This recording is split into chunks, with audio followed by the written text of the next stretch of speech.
हिटलरको एउटा निकै डरलाग्दो सिद्धान्त छ नि, ठूलो झुट वा बिग लाई भन्ने। इतिहासमा निकै सुनिएको कुरा हो यो। हो, यो सिद्धान्तले के भन्छ भने यदि कुनै झुट एकदमै विशाल छ र त्यसलाई बारम्बार दोहोऱ्याइन्छ भने मानिसले बिस्तारै त्यसैलाई सत्य मान्न थाल्छन्। आज हामीले विभिन्न स्रोतहरू हेर्दाखेरि जेठ 19 2058को त्यो भयानक नारायणहिटी दरबार हत्याकाण्डको कथा पनि कतै त्यस्तै ठूलो झुट त होइन भन्ने लाग्छ। एकदम सही ठाउँबाट सुरु गर्नुभयो। आज हामी यो गहिरो अध्ययनमा आधिकारिक प्रतिवेदन अनि केही अन्तर्राष्ट्रिय वृत्तचित्र र स्वतन्त्र विश्लेषकहरूका कुरालाई केलाउँदैछौँ। तर एउटा कुरा सुरुमै प्रश्न पारौँ है, हामी यहाँ कुनै पक्ष लिइरहेका छैनौँ। बिल्कुलै छैनौँ। हाम्रो काम भनेको ती स्रोतहरूले खासमा के भनिरहेका छन् भनेर बुझ्ने मात्र हो।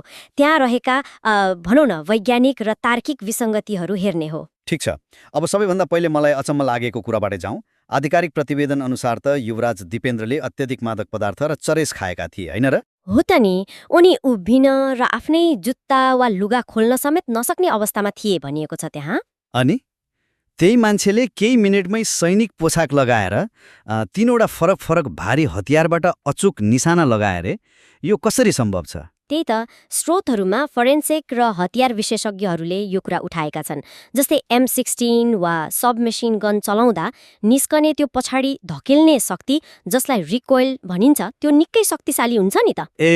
भनेपछि त्यो प्रेसर भएको फायर होजलाई नसाको सुरमा नियन्त्रण गर्न खोजे जस्तै भयो नि, होइन? हो, एकदम। त्यस्तो चरम नसामा भएको व्यक्तिले फाइन मोटर स्किल्स अर्थात् शरीरको सन्तुलन गुमाइसकेको हुन्छ।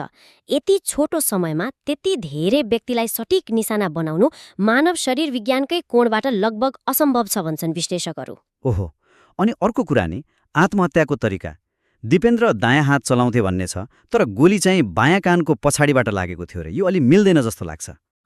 सुन्दा अचम्म लाग्छ नि। विज्ञानले यसलाई पुरै असम्भव नै त भन्दैन, तर अत्यन्तै अस्वाभाविक मान्छ। मतलब मान्छे आत्तिएको बेलामा अस्वाभाविक कोणबाट हतियार चलाउन त सक्छ नि, सक्दैन र? सक्छ, तर बायोमेकानिक्स अनुसार दायाँ हातले बायाँ कानको पछाडिबाट आफैलाई गोली हान्न हातलाई निकै अप्ठ्यारो गरी घुमाउनुपर्छ नि त। सामान्यतया आत्महत्या गर्नेले सबैभन्दा सहज बाटो रोज्छ। त्यही अस्वाभाविक कोणको कारणले गर्दा उनलाई पछाडिबाट अरू कसैले गोली हानेको हुन सक्ने सम्भावना स्रोतहरूले औल्याएका हुन्। एकदम। अनि यो शङ्का अझै बढ्छ किनभने घटनामा मारिएका कसैको पनि पोस्टमार्टम गरिएन। साँच्चै? त्यो त एकदमै सामान्य कानुनी प्रक्रिया हो नि, होइन र? हो नि। अझ रहस्यमय कुरा त के भने पछि त्यो मुख्य घटनास्थल त्रिभुवन सदन नै पुरै भत्काइयो नि। फोरेन्सिक विज्ञानमा घटनास्थल आफैमा एउटा ठूलो प्रमाण हुन्छ। रगतको छिटा वा गोलीको डोबहरू, होइन? हो, त्यसले को कहाँ उभिएको थियो र गोली कताबाट चल्यो स्पष्ट पार्छ। तर भवन नै भत्काएपछि त्यो सम्पूर्ण प्रमाण सदाका लागि मेट्यो। धेरैले यसलाई प्रमाण नष्ट गर्ने नियोजित प्रयास भनेका छन्। यही प्रमाणको अभावले गर्दा नै विभिन्न वैकल्पिक सिद्धान्तहरू आए। मलाई त एउटा सिद्धान्त सुन्दा अचम्म लाग्यो, त्यो दिपेन्द्रको अनुहारको मुकुण्डो लगाएका नक्कली हत्याराहरूको कुरा। सुन्दा कुनै हलिउड फिल्म जस्तो लाग्छ नि। हो त नि, के मानिसहरूले साँच्चै यस्तो कुरा पत्याउँछन् त? स्रोतहरूले यसलाई मानव मनोविज्ञानसँग जोडेका छन्।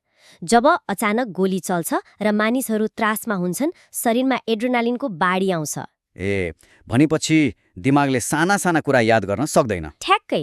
मान्छेले जे देख्न अभ्यस्त छ, जस्तै दिपेन्द्रको उचाइ वा कपडा, दिमागले त्यही तस्विर आफै पूरा गरिदिन्छ। यही मनोवैज्ञानिक कमजोरीलाई आधार मानेर तालिम प्राप्त व्यक्तिहरू प्रयोग भएको दावी गरिएको हो। ओहो, कति गहिरो कुरा। अनि स्रोतहरूमा CIA वा र जस्ता विदेशी संस्थाहरूको संलग्नताको दावी पनि छ। घटनाकै दिन ज्ञानेन्द्र शाह पोखरामा हुनु र दरबारमा उपस्थित उनको पुरै परिवार सकुशल रहनुलाई पनि विश्लेषकहरूले शङ्काको घेरामा राखेका छन्। मतलब देवयानी राणासँगको विवाह विवाद मात्रै यति ठूलो घटनाको कारण हुन सक्दैन भन्ने तर्क हो? हो, विश्लेषकहरूले यसलाई उद्देश्य वा मोटिभको पाटोबाट हेर्छन्। राजनीतिक उद्देश्यलाई छायामा पार्न प्रेम प्रसङ्गलाई अघि सारियो कि भन्ने ठूलो प्रश्न उठाइएको छ। जे होस्, सूचनाको नियन्त्रण र प्रमाणको अभावले कसरी सिङ्गो देशको इतिहास र शासन प्रणाली रातारात फेरिन सक्छ भन्ने एउटा ठूलो उदाहरण हो। एकदम सही।